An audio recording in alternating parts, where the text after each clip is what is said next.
দে তো টাকা দে। কটা খাইছে? 280 টাকা। কাকু এই 100 টাকা রাখে, বাকিটা পরে দিয়ে দেবো, হবে? ওহো, ওসব ধারটারি ব্যবসা আমার কাছে চলে না। সব টাকা মিটাবি, তারপরে এখান থেকে যাবি। কাকু তুমি একটা জিনিস লক্ষ্য করছো? পেয়ার বান্ধবী চুমকি তোমার পানে কি আর ড্যাব ড্যাব করে তাকাইছিল? রাজু তাকাইছো না বল? হ্যাঁ, শুধু আজকে না তো, ও মাঝে মধ্যে তোমার পান তাকিয়ে থাকে, তুমি হয়তো লক্ষ্য করো না। আমিও দেখেছি, কিন্তু ভয় বুঝতে পারিনি। আচ্ছা অ্যালবেস্টার, ও কি আমাকে পছন্দ করে? হ্যাঁ করে তো, আমাদের সঙ্গে তোমার ব্যাপারে কত কথা বলে। তুমি নাকি অনেক হ্যান্ডসাম, তোমার ছবিও তোমার ঘরে টাঙিয়ে রেখেছে।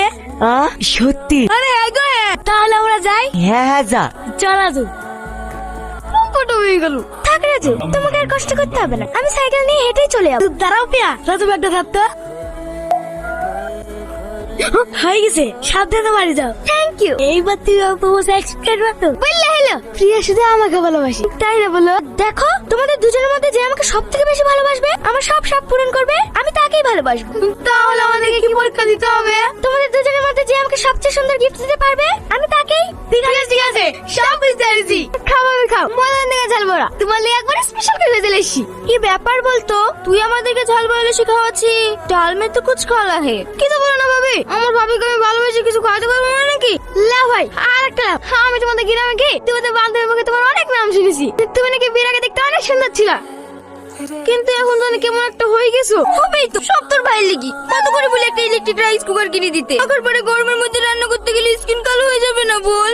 তাই তো, তুমি একটা রাইস কুকার কিনতে পারো না? আমার ভাবে এত সুন্দর চেয়ার নষ্ট হয়ে যায়। ভাবি আমাকে 500 টাকা দাও না। হ্যাঁ বাবা, তোমাকে দিয়ে দেবো। লে রাজু, একটা গীত দেখান দাদা। দোকানে একটু নজর রেখো ভাই, আশেপাশে তো ঘোরাঘুরি করছে তো। তোমরা দুজন তো একই গিফট নিয়ে এসছো, আমি কি করে বুঝবো বলো তোমাদের দুজনের মধ্যে আমাকে কে বেশি ভালোবাসে? আমি তোমার লেগে গিফটটা আগে কিনছি, কই আমাকে কপি করেছে? তাহলে আমি কি করবো বলো? তুই এত বড় মিথ্যে তুমি পারলি? তুই মিথ্যে কথা বলছিস। না তো বলছি, থামবা তোমরা। এবার তাহলে কি হবে? চলো আমার ভাইয়ের কাছে, আমার ভাই যাকে পছন্দ করবে আমি তাকেই বিয়ে করব।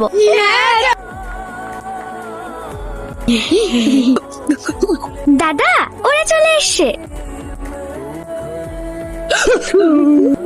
ভাই আমার তো কোনো বিয়ে বয়স হয়নি, তুই যা। আমার সঙ্গে মানাবে নাকি? আমি মোটা কাটা মানুষ, তুই যা। কি হলো, আসো। চল ভাই, এইখান থেকে কেটে পড়ি, পেতে দেখলে ভালোই বাঁধাবে।